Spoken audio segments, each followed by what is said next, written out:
Hej hörni, hjärtligt välkomna till Vintage Watch Club. Och hej Georgios. Hej Gummo. Jag står här på Kaplans inför Kaplans Important Watches.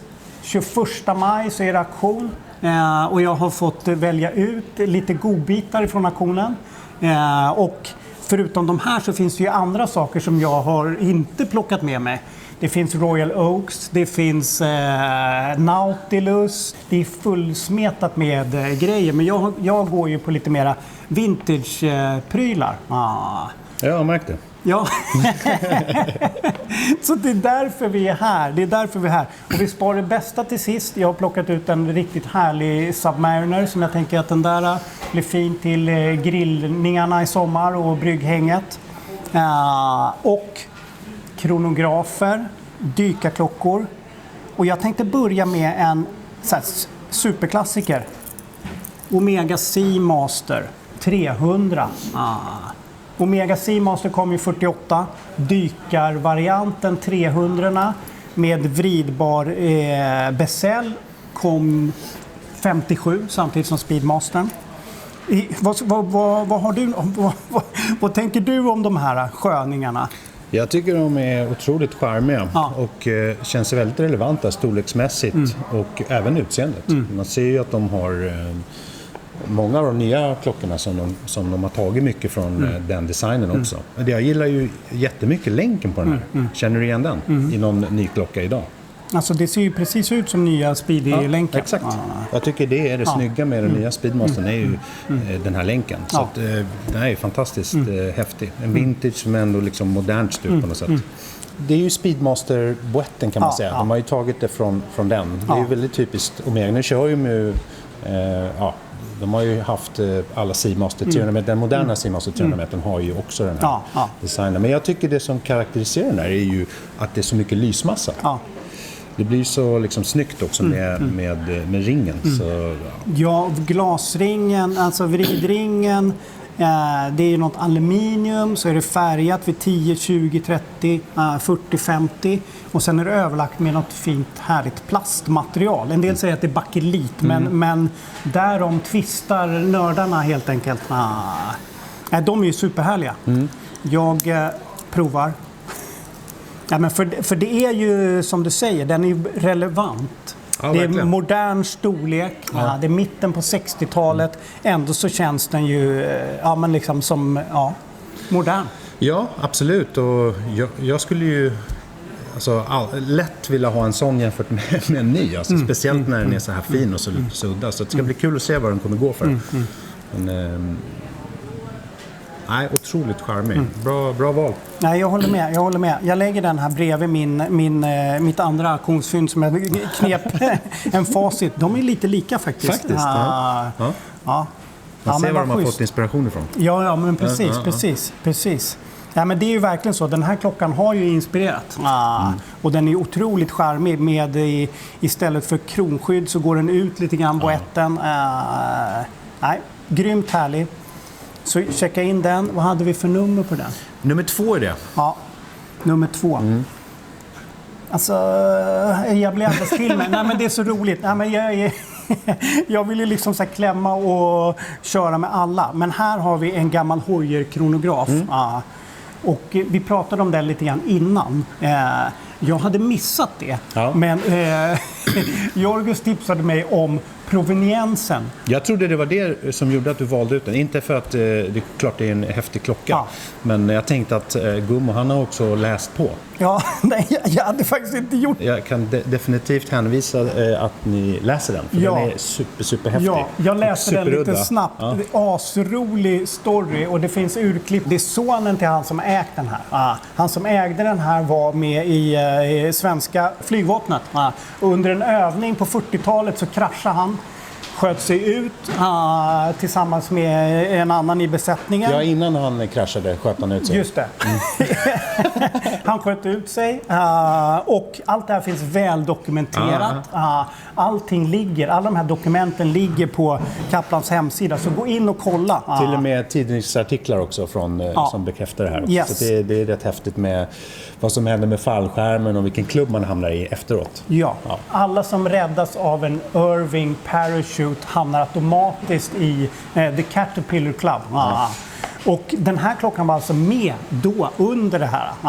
Men förutom den här assköna historien, jag kollade ju bara, gud vad snygg. Vad men det är ju en häftig klocka också, ska ju sägas. Men det är som mycket med bilar från den tiden. Det var ju väldigt snygga bilar också. För hög kvalitet liksom. Så det var under den tiden. Så. Stor kronograf. Yes, och också... Ja, men det brukar man tjata om liksom, att kronografer från den tiden, det är sällan de har den här sköna storleken. Den här är 37 mm och den bärs ju som en liksom, stor, modern, härlig klocka. Och stora subdials, blonerade visare, den vansinnigt snygga Heuer-loggan. Ja, och nästan lite stepped case. Men man får inte riktigt, men liksom, det är en glasring och sen är det väldigt skönt raka boettsidor. Nej, men den här får ni verkligen kika in och kolla in de här artiklarna. Jag blir helt så här, jag blev tokig här innan. Men nej, vad har jag missat? Du kommer läsa dem där sen. Ja, gå in och kolla in de här sköna historierna. Ashärlig. Men förutom historien, supersnygg. Om ni hör något som brakar här i bakgrunden, då är det är lite städning och det är lite folk som rör sig i bakgrunden. Så känn lugnet. Ibland är det tyst, ibland blir det bulligt. Det får vi ta, eller hur? Jag tycker det är mysigt. Ja. Vi tar nästa klocka. Vi tar en till kronograf. Den här. Det här är en av liksom kronografsamlarnas gralklockor, kan man säga det? Eller överdriver då? Det är väl en av dem, men det finns ju många. Men Universal Genève, Evil Nina Rindt. Yes. Du vet varför den kallas för det? Ja, alltså det var ju Jochen Rindt, Formel 1-förare. Hans tjej var asstilig fotomodell. Och hon hade en Universal Genève kronograf, men med motsatt, eller hur? Det var vit urtavla med svarta subdials. Precis, och då har samlaren valt att kalla en motsatta för Evil, det är lite roligt också. Så Evil Nina Rindt, väldigt charmig. Man tänker på likheten också med dåtidens Daytona. Och faktiskt att de har samma verk också. Samma kaliber. Valjot. 72. Nej, men precis, och det är också så här, ibland kugghjulsdyrkarna går ju liksom bananas, och jag vet inte om det är ett jättefint kronografverk eller om det har blivit känt på grund av att det satt i Daytona och då har blivit liksom lite upphåsat. Vad har du för... Jag säger att det är en kombination. Det hade inte ansett som ett bra kvalitetsmässigt verk om det inte hade varit det. Och de hade inte valt det heller. Nej. Så att, men sen också att den klockan har gjort sig känd i efterhand. De var ju inte populär under sin tid. Men, och det har nog höjt också intresset för det verket. Ja, men precis. Och i sig är en otroligt snygg klocka. Och sen förstår man ju själva designen med subdialsen. Det är ju väldigt tilltalande. Så det är också därför men det där är snyggt. Där sitter de på det sättet. Jag tror att som med mycket, om jag tycker någonting är vackert, så är det ju oftast proportionerna som gör. Yes. Jag tycker den där har helt enastående proportioner. Subdials, gentemot storlek. Alltså allting är bara perfekt. Otroligt snygg. Och lite mattsvart tavla, lite blekröd kronografvisare, alltså den är ruggigt snygg. Dauphinvisare av något slag, super charmig, och ett litet universalspänne. Troligen har det här suttit på sedan början. Ja, det vet vi inte, men så kan det vara. Så kan det vara. Den är väldigt bra skick den här, så att det är ett originalband dessutom, så det skulle kunna vara det, men vi vet ju inte. Nej. Auktionsnummer 11. Kolla in. Och vad är det för utpris på en sån här? Ja, vi börjar tror jag på 70 eller 80 tror jag, utrop på 80. Så hoppas att vi skulle kunna få igång lite budgivning på den, för det är den värd. Och det kommer vi se också, jag är övertygad om. Ja, men det tror jag med. Och alltså, de brukar ju dra iväg norr om 100. Nu är just det, i den färgkombinationen är det lite ovanligt att vi ser då. Men jag tycker det är desto roligare. Nej, jag håller med. Och ruggigt charmig. Och de är så sköna, för de är inte så tjocka även fast det är en kronograf. Utan den ligger väldigt skönt på handleden. Supercharmig, Evil Nina. Jag älskar kreativiteten hos liksom klocksamlarna. Inte alltid. Inte alltid. Ibland går det lite finns bananas. några Rolex som är lite fjantiga. Jag håller med. Det blir lite, nej, jag håller med. Men jag älskar ändå kreativiteten, även om de inte alltid får till det. Absolut. Men vi kör den här älskar jag. Excelsior Park. Berätta. Vad är det som jag drar på mig på handleden? Ja, men det är väl en gammal svensk militärklocka med 3 kronor märkt. Och vi vet ju att de har använt sig av det här märket som ju är ett man kan säga, urverksmärke egentligen. Yes. Precis som Lemania. Men de har också gjort klockor liksom i sitt namn. Det är lite ovanligt att det står Excelsior på tavlan, ska sägas. Men det är deras egna verk. Just den här har kaliber 4. Och den är ett fint skick också. Häftig storlek. Påminner lite grann om hojen faktiskt. Kan jag tycka. Ja, visarna är lite lika. Blonerade visare, tunna, fina, liksom så här lite militärvisare. Nej, väldigt fin. Du passar verkligen både i den och i hojen. Det är på din handled. Jag vet inte vad...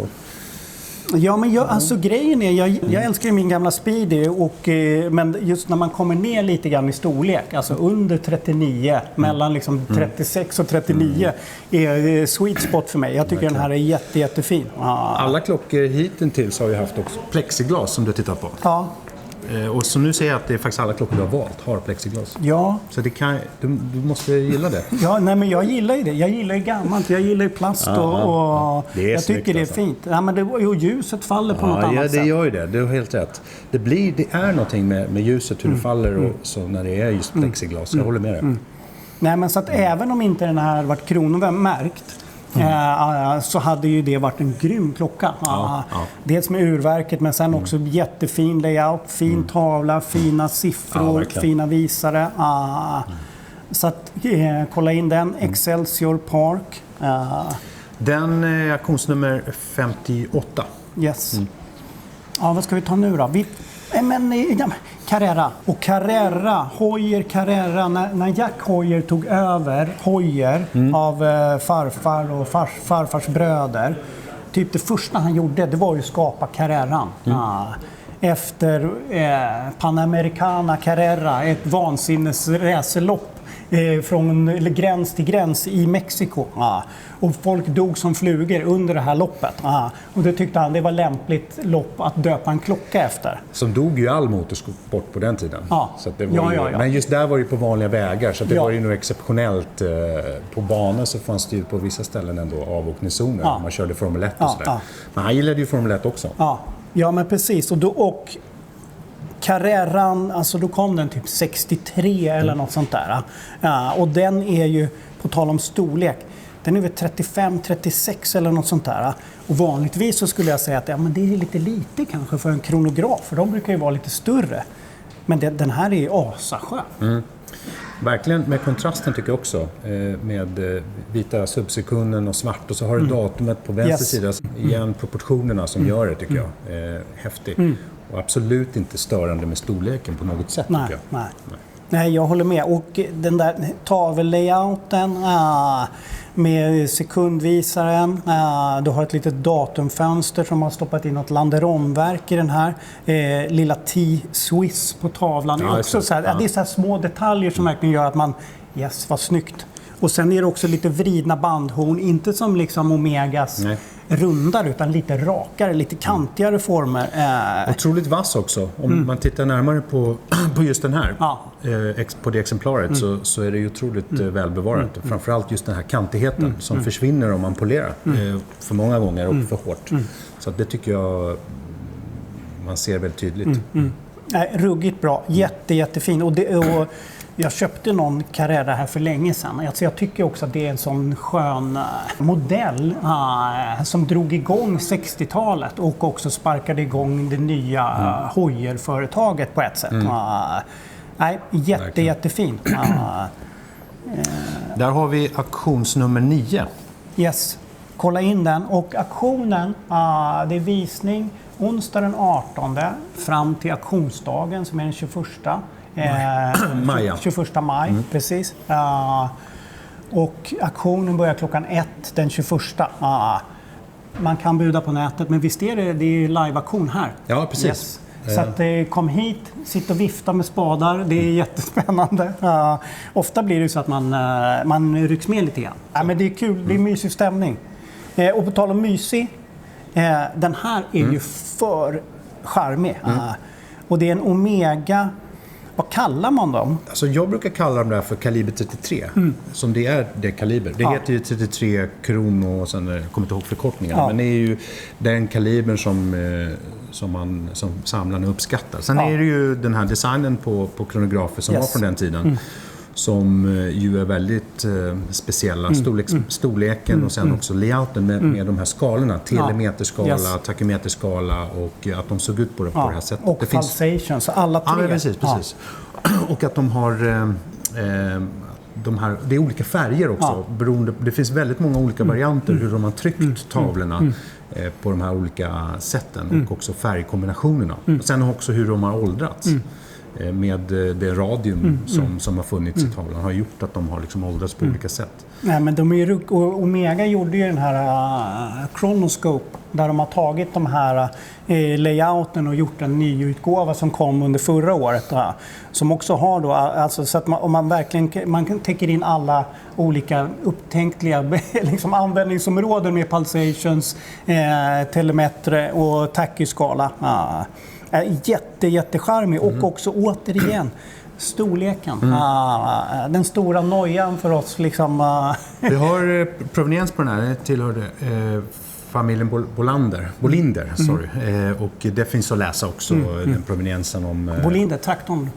Ja, men Bolinder, de höll på med precis, den familjen, exakt. Jättefin. Och när man ser den yttre skalan där med lite kopparfärgat och den är ju verkligen galet snygg och har åldrats väldigt fint. Ruggigt fin. På den hade vi auktionsnummer 19. Och Omegorna, nästan alla, så får ju ni extract from the archive som man får med. Så att den här är också levererad till Sverige. Som tur är. Ja. Vad tur att det var till Sverige. Men precis. 43 i alla fall. Ja, men det är så skönt med Omega att de håller ordning på sina papper i arkivet. Att man liksom det är inte 100% att de alltid har faktiskt. Det finns ju glapp också i arkiven. Men oftast så har de ju... absolut. 9 av 10 skulle säga lätt.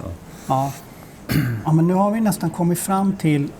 det här var det första jag såg. Förut så sa jag så här att en plexisub, det hör ju liksom till basgarderoben eller existensminimum för en klocksamlare. Att en Submariner med plexi, det ska man ju bara ha. Och det här är ju en sån. Ja. Det är någonting mer än så också, va? Men precis, inte vilken jävla skitsub som helst. Utan det är någonting lite speciellt med den här. Säg. Ja, nej, precis. Den är ju Tiffany-tryckt på tavlan. Och det är ju någonting som gjordes förr. Då var det så att butikerna i Tiffany och butikerna i USA när de sålde, framförallt den i New York som var den första, som sålde de här, de fick ju tavlor som de kunde då ha sitt tryck. Och därför också trycken kan variera lite grann från klocka till klocka. Så det gör ju den där lite charmigare.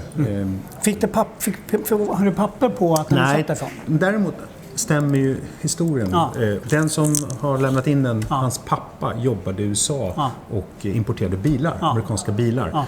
Så det var ju ganska lätt liksom, och tacksamt för min del. Men, så att det stämmer bra överens med det. Sen har den varit på service också vid något tillfälle.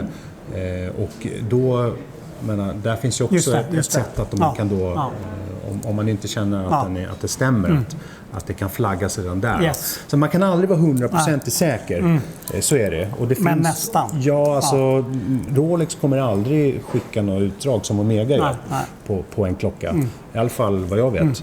Så att, men jag känner mig trygg i den i alla fall. Nej, den är otroligt fin. Alltså, och jag vet inte varför jag tilltar... Alltså jag som sådan, en Rolex Submariner 1680 med datum, det fina urverket, plexiglaset som är så himla skönt, sliten vridring, sliten pärla. Alltså, den har ju mycket som talar för sig redan innan den där lilla Tiffany-märkningen, men det ändå blir liksom, det blir så stöddigt med krocken. Att man går in på det finaste varuhuset i New York och jag ska ha en sån där Submariner, och så har man den på armen typ hela livet och sliter på den. Och man har ju sett nu, som med Patek Nautilus i Tiffany Edition, då är det här så mycket coolare, tycker jag. Ja, alltså, har det någonsin varit chos för Tiffany så har det ju varit senaste tiden nu då. Och jag menar, vill man då ha liksom basklockan nummer 1 som ska ingå i samlingen, en Plexi Submariner, men skilja ur sig lite grann med det här Tiffany, då ska man ju buda på den här. Man har sett mycket fina, och sen så är det ju också att skicket tilltalar ju mig. Det här är en sån klocka som jag skulle kunna ha. Sleten och lite blånad och nej, den här är ju bra skick, bra ärligt skick skulle jag säga. Inte sådär så att man får känslan av att det här är någon boettmakare i USA som har lasrat och fixat, utan den här har hängt med. Ruggigt bra. Och det är superlativ kronometer till och med. Ja, precis. Nej, men jag sa någon så här, men just att det är så mycket text på tavlan, men jag tycker inte det gör något. Nej, men det är precis. Det blir ju en textrad till. Och det är väl det som, om man har ett känsligt öga för detaljer, så ser man ju att det där är ju en 1680 med plexiglas, första sabben med datum. Men det är någonting som inte stämmer här, eller? Och då kan man se att det är ytterligare en textrad, vilket ju gör det här lilla extra. Så det är ju en häftig klocka utan Tiffany såklart. Men med Tiffany så blir det här extra effekten. Nej, men den här är ju för jäkla stöddig. Men vad är det mer man inte får missa på auktionen? Ja, min favorit, jag har flera faktiskt, men en som jag tycker sticker ut som jag skulle vilja gå hem med, om man säger så det är ju auktionsnummer 77, en Patek Philippe 3970. Den påminner väldigt mycket om 2499 som ju är en riktig kioskvältare. Det är en evighetskalender som jag tycker representerar Patek. För min del så tycker jag det är Patek. Liksom. Med dag, datum, den här klassiska konfigurationen som är på just den här. Men det är just för att 2499 är så häftig tycker jag. Och den referensen levde ju väldigt många år. Och den här kom liksom som en ersättare. Tycker att det är en klocka som, om man har råd, bevakningspriset är 700 000. Det är fortfarande väldigt prisvärd klocka. Så den är jag väldigt stolt över att vi har fått in faktiskt. Nej, men det är roligt för jag bläddrade igenom och det var ju många så här så att jag satte kaffet i halsen. Oj. Ja, men så här, AP, Patek, Rolex, Day-Dates, Daytonas, alltså mycket sånt. Det är ju väldigt exklusiva klockor för ganska höga priser. Det måste ju sägas. Sådär. Men vi försöker ju få med klockor också som är med så att säga, i lägre priskategorier. Men, så att det inte bara exklusiva och klockor som kostar ett par 100 000 och kanske till och med ett par miljoner. Men vi behöver ha dem med. Och vi är väldigt glada att vi kan erbjuda, för i och med att den auktionen också är internationell så har vi ju budgivare över hela världen. Så att det är kul. Alltså, ni behöver inte anpassa er efter min plånbok. Nej, men jag tycker att det är roligt att det är sån spread på det. Att man hittar kanske något som går under radarn och sen också de här riktigt exklusiva grejerna. Nej, men så det är superkul. Jag är så glad varje gång jag får komma hit och klämma på klockorna. Och sen också, missa inte visningen. Onsdag den 18 klockan 10. Sen är det 19, 20 och sen är det också visning innan auktionen den 21. Precis, då börjar den auktionen klockan 1 och vi öppnar 11. Så det är visning mellan 11 och 1 på själva auktionsdagen. Ja. Superspännande. Det är några som jag kommer följa. Sen får jag se om jag kommer buda mot er eller om ni klarar undan den här gången. Supertack. Tack själv. Ja. Ha det bra hörni, vi ses. Hej då.